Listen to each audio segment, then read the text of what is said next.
For more on this, we're joined by Lieutenant General Ghulam Mustafa, who is a renowned defense analyst from Islamabad. Thank you very much, sir, for your time. My first question to you is, today Pakistan has presented some very hardcore evidence of Indian brutalities in Indian illegally occupied Jammu and Kashmir. Do you think this will instigate the international community to raise the voice against Indian cruelties in the valley? That's the, I think, whole aim of the exercise, to get the international community to understand what is going on in Kashmir, where the world is talking about what Taliban could possibly do or could not possibly do, and reminding the world of what Taliban did last time around, talking of human rights and talking of this right and that right, very ignoring what is going on in India as a whole and Kashmir particularly. I think Pakistan has done the right thing at this point in time, because the world is sensitive to these issues. This is one issue that has not evaded, frankly. The world has avoided facing this squarely. This time the world faces this human crisis, which is of immense proportions. I don't think so the world even starts to comprehend what is the plight of these Muslims who are trapped in Kashmir, with over, I think, one soldier every 8 or 9 people. And yes, 17 to 18,000 of the young people have been abducted away to so-called re-educate them. So many people killed, murdered, butchered.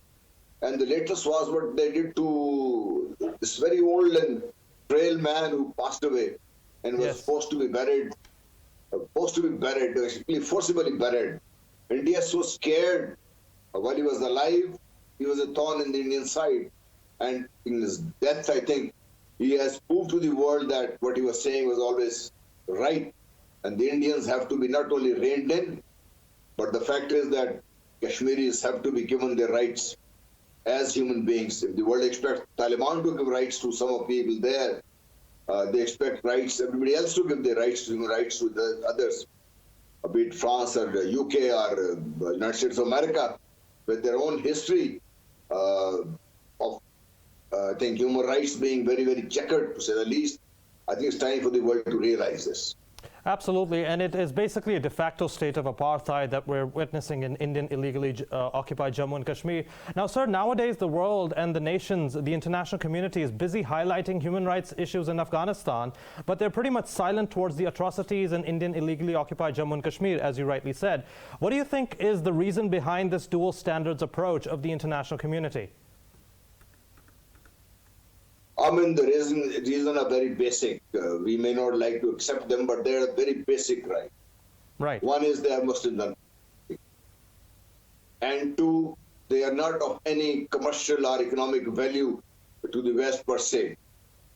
And third, of course, is that we are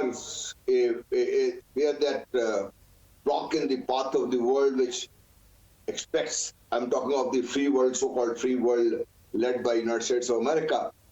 We are the people who are actually standing solidly between them and what could lead to the world's destruction, and that they don't like. And when I say destruction, what I mean is that they expect the world to be ruled by them and to obey them in everything what they say. And that is what the problem is. Basically, it's as simple as that.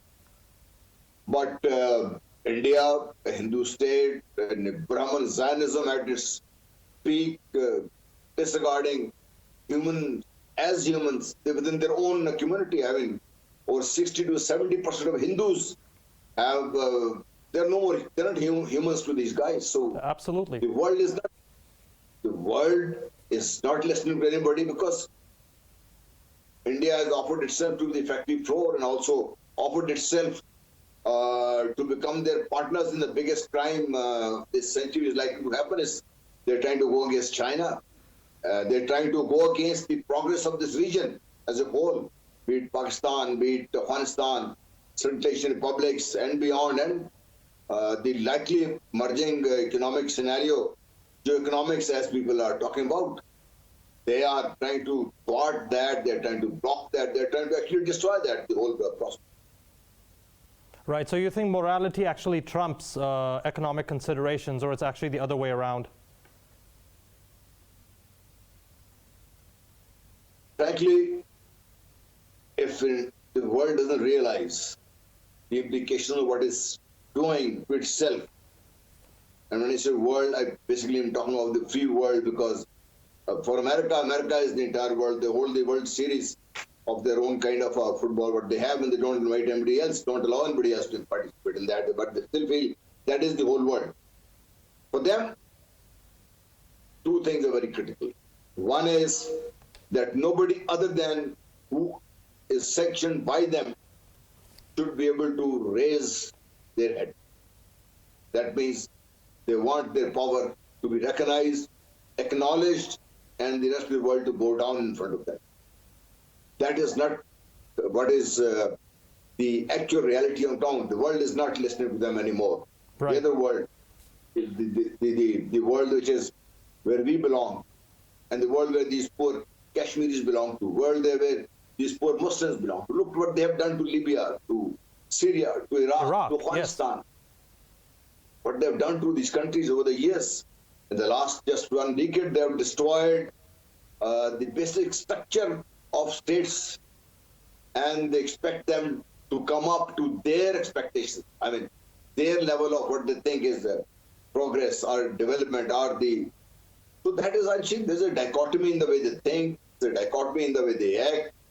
There's a huge differential between what the so-called deprived world is working for and what they want this deprived world to do. There's a huge differential that they must understand that even the poorer countries, even Pakistan is not ready to listen to them anymore. Absolutely. Now, sir, final question. How much do you think India's ambitions of bringing demographic changes in the occupied valley go against international law, particularly UN Resolution 47? For some strange reason, the international community has chosen to ignore it. I mean, I'll just recall November 1947, what happened in Jammu. Over 100,000 Muslims were massacred in just about 24 hours' time. Why? While the world was in this region, the whole thing was up on the boil, in disarray. They chose that particular moment to inflict the kind of atrocities that the world is not even ready to acknowledge, just to change the demography of Jammu region, and they did that. They are applying the same in the Indian illegally occupied Kashmir right now. And the world keeping quiet because the world has sanctioned India and they allowed them to go ahead with whatever India wants to do. Absolutely. This is what trying to stop. This is what Pakistan trying to tell the world that please stop that, because this could lead to very, very serious consequences. Why I'm saying that is that it could bring Pakistan and India to a situation where we go to war. And once you start the war, controlling that is anybody's guess. It's beyond control, it's its own dynamics. These two nuclear powers are face to face. The rest of the 6 nuclear powers are in the region. China is just there. Russia is just there. America is just there. UK is just there. And Israel is just there. So where the world will be if this is allowed to go or explode into the world's face? This time the world, this is what I said, and this is what I'm saying time and again. This effort by Pakistan is to awaken the conscience of those people who think that they can allow this to go on sufficiently long enough for Pakistan to absorb that, for Kashmiris to absorb that, not realizing that the history of Kashmir and the Kashmiris is quite different to what the world thinks will like to happen. Yes. They are independent people. Like the Taliban have fought the world led by United States of America, America plus 48 countries. They have fought them to stand still, forced them to talk. And I think it's lucky that they talked and they got these people out, allowed them to get out safely. This is time for the world to recognize that it's time to get India freed from the clutches of these people. If you don't, the consequences could be India could possibly break up with very serious consequences. And I sometimes feel there's time for the world to recognize that this monolith called India, which never was a country, to force it back into that arena, that age where it has 3 to 4 or 5 different major parts, and all of them then get cut to size and learn to live with what actually is their worth. Absolutely, sir. Lieutenant General Ghulam Mustafa Saab, thank you so much for joining me on Indus News.